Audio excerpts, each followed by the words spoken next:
Hi everyone, I'm Clay Stone, Associate Production Director of WoW Classic. Welcome to our Season of Discovery Phase 4 preview. It is time. At long last, we're raising the level cap to 60 and jumping into the endgame. For those of you who have been playing since launch, thank you for going on this journey with us. And to those of you just jumping in, now that the full level up experience is available, you've picked a great time to join us. I also want to give a massive shout out to everyone who has hopped into our first ever Season of Discovery PTR to help us test and tune all of the changes and additions coming to classes. Your feedback has been invaluable in helping us prepare for what's ahead. That said, even though the PTR was focused on classes, we know many of our eagle-eyed players saw hints at the content changes we're making to Endgame, and it's time for us to talk about some of those today. So, let's take a look at what we'll be covering. We'll kick things off with content at 60, then jump into raid information, followed by some important itemization updates, then dive into world event updates as well as some system updates, and more, which you're definitely going to want to stick around for.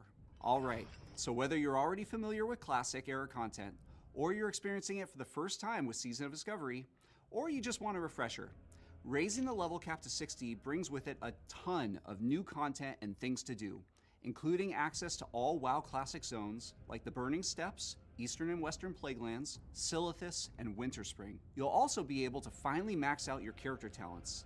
In addition, the Aldrich Valley Battleground will also be unlocked. Epic mounts will be available to collect, and more. Also, all of the classic dungeons will now be available, including Scholomance, Stratholme, all three wings of Dire Maul, and Blackrock Spire. And because the bosses have stopped spending their time in Phase 3 socializing in the Grim Guzzler Tavern, the second half of the massive Blackrock Depths dungeon. In addition, there just might be one more dungeon surprise we're not going to talk about today, but we're excited for players to discover. Switching gears to a quick note about runes, since we've had the PTR up for the past few weeks, none of the runes are a complete secret, so we aren't going to be spending a lot of time in this presentation talking about runes or classes. However, we will be posting a rundown of new runes and class adjustments separately from this video, so please check the official World of Warcraft forums for that. Moving on to raids. As we previously announced, the Molten Core raid will be scaled down to 20 players and will contain adjustments to the boss encounters across the 11 bosses for you to take on. Just gonna leave that there. We are very excited for everyone to hop in and get their hands on the brand new revamped Tier 1 sets that now have multiple variants for different specializations and playstyles that each class has access to. Tier sets aren't the only place we've made improvements, with many non-set items also getting a hefty overhaul as well. Lastly, we are excited to announce that we will be having a scalable difficulty system in Molten Core, allowing players to turn up the heat inside and face ever-growing challenges. Some aspects of this system were visible on the PTR, and we've enjoyed listening to speculation and, most importantly, your comments and feedback around this new difficulty system and the potential reward structure. As we've been listening to this feedback, we've wanted to let you know that raising the heat level will not affect the quality of rewards. The quality will remain consistent as the difficulty goes up. Instead, it will increase the quantity of rewards, making some of the more valuable drops in the raid appear more often. In general, we don't want to heavily gate the best quality gear behind high difficulty content in Season of Discovery, as we really just don't think that's what the season is about. But if you do want to push yourself, you will find additional challenges and perhaps be able to gear up a tiny bit faster.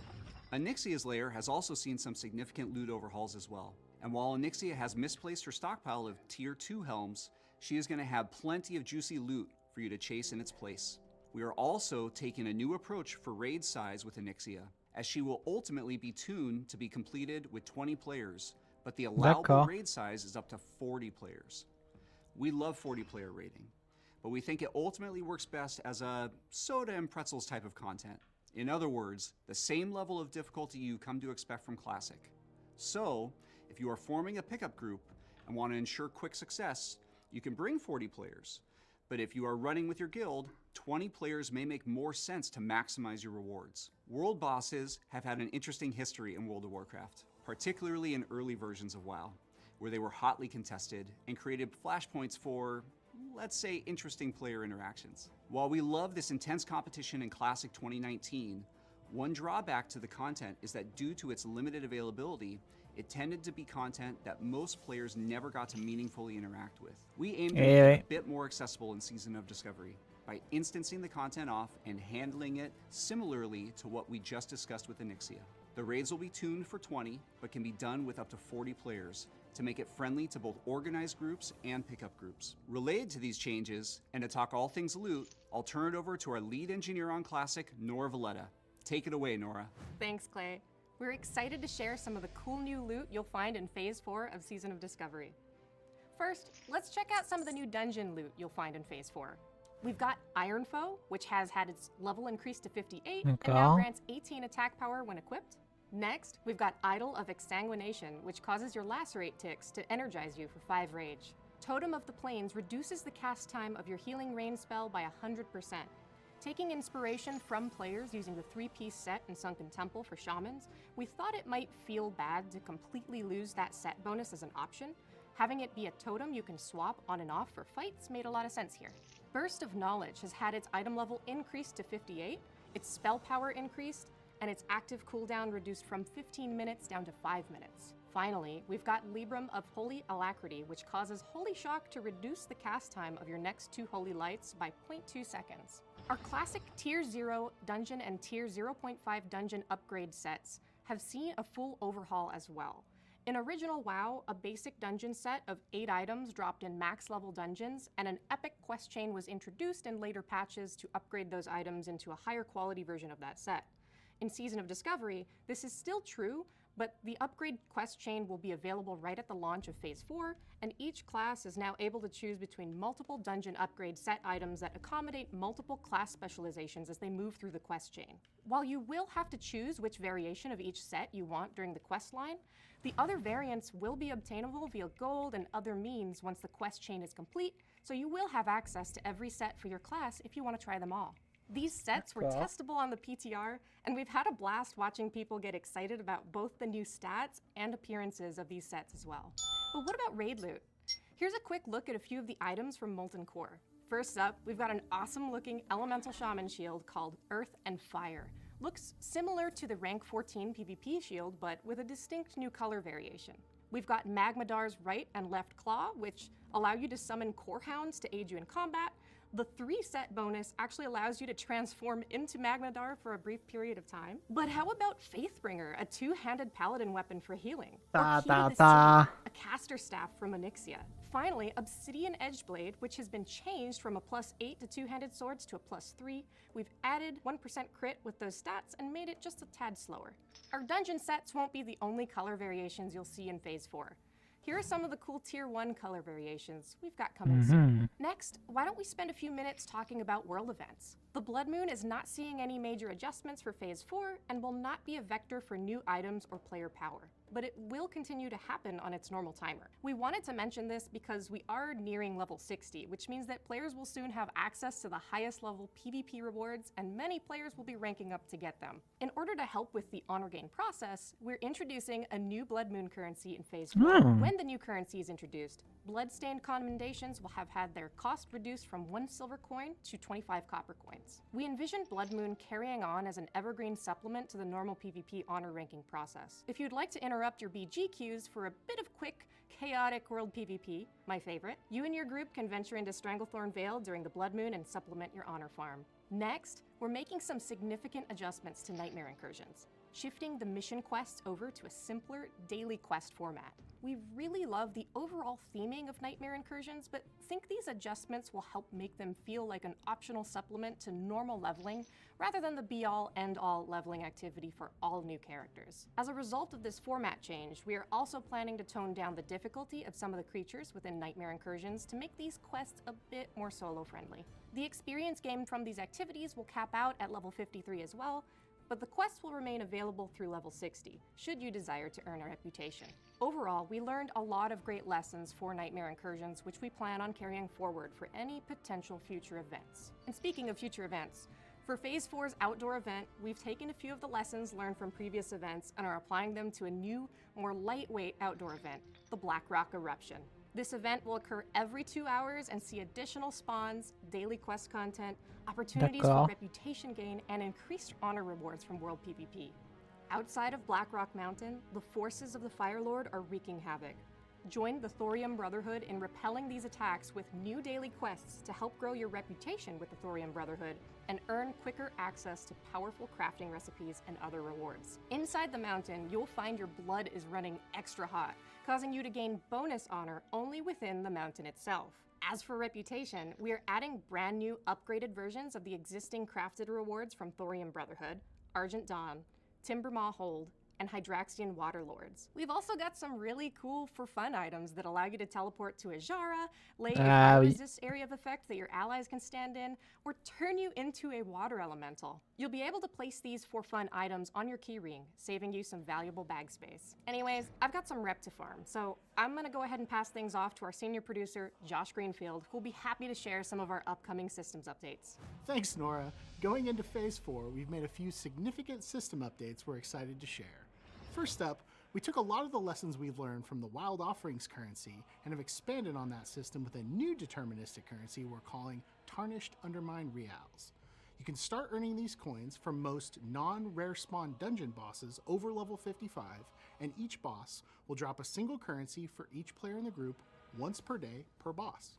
This currency can be used to purchase a variety of things, such as rare crafting recipes, crafting materials, powerful gear, as well as a variety of other valuable items. We've gotten a lot of feedback from players asking for ways to keep dungeon content relevant longer, and this is one way we're looking at keeping dungeon runs feeling rewarding at level 60. We're also particularly excited about a brand new feature to World of Warcraft Classic, a twice-weekly raid lockout system. One bit of feedback we got early on was that 3-day lockouts on raids was difficult for guild leaders to manage due to the inconsistency of when reset days occur. In Sunken Temple, we moved the lockout to weekly to add a bit more stability, but we always wanted to revisit this to see if there was a way for us to provide the increased cadence and content availability that the 3-day lockout provided, but with a bit more stability and predictability to help with better raid planning. The twice-weekly lockout accomplishes this by having raids using this lockout interval reset twice a week on static reset days. For example, in North America, twice-weekly raids will reset on Tuesday and Saturday mornings. We plan to use this lockout interval for all of the raids in Phase 4. We feel that with the pace of Season of Discovery, this is a great step forward to allow you to raid more if you choose to. At this point, we're approaching the home stretch, but we do have a few more updates to share before we close things out. With Phase 4 and the increase to level 60, players will begin having access to max level world buff effects. In Season of Discovery, we're also planning to add an alliance equivalent to Warchief's Blessing, the Might of Stormwind. As fun as it was to skulk around the crossroads on our alliance characters, hoping for a kindly priest to mind control us for a chance at Warchief's Blessing, this should make getting your world buffs a bit less cumbersome for Alliance players. As with previous phases, Discoverer's Delight will continue to function from 50 to 59, providing a 50% experience boost in that level range. We've learned a lot of great lessons about leveling, and while we want you to level a little bit faster, there's a lot of content in the 50 to 60 range, and we don't want to totally trivialize the journey in Phase 4. So having a more nominal buff from 50 to 59 makes sense. Characters from 1 through 49 will still enjoy 150% experience increase as well, so it should be super easy to get those alts caught up. Like previous level up raids, Sunken Temple will give a generous amount of XP, so running that while you're leveling could give you a good bump as well. In Phase 4, we plan to allow blacksmiths and leatherworkers to swap their profession specs for a nominal cost. This will not quite be ready for the launch of Phase 4, but we do plan to introduce it a short time later. Perhaps most excitingly, we've done major overhauls to many iconic in-game crafting recipes, with dozens of recipes replaced or given a method to upgrade into even better versions of their original crafted items. First up, we've got the refined Hammer of the Titans, a two-handed mace with 2.0 speed that has a very hefty amount of feral attack power. It also retains its classic 3-second stun proc, which will now proc in druid forms. And who could forget the iconic Arcanite Reaper, newly upgraded and refined into a 4.0 speed powerhouse with improved stats and a very fancy new classicified glow. These are just two examples out of many iconic crafting recipes to receive major glow ups in Phase 4, so get out there and get crafting. Looking to the raid release schedule, in a departure from previous phases, we've decided to space out the unlock of raid content following launch. Azergos and Kazakh will go live 1 week after launch, with Molten Core and Mixia the week after that. Ok. Phase 4 is going to have a ton of compelling things to do right at 60, with a lot of new and improved loot to chase. We think that this pre-raid gearing phase is one of the best parts about hitting level 60 on a fresh character, Ça, t'as and le giving temps that de... pre-raid best in slot bien. process a bit of time to breathe and giving you some worthwhile goals to accomplish ahead of the raids becoming available is very exciting. Should provide you with a lot of great, satisfying gear progression leading up to those raids becoming available. With that, we are done with today's presentation. We appreciate your patience as we're working diligently to get Phase 4 into your hands. We really appreciate all of the participation in our recent PTR releases, and we continue to consume your feedback as we're finishing things up for Phase 4. As always, the WoW Classic development team is incredibly grateful for your support. Thank you for playing with us, and thank you for your feedback and participating and helping us develop this season. We'll see you again when Season of Discovery Phase 4 goes live on July 11th, 2024. Le 1 juillet. Merci et au revoir. Let's go.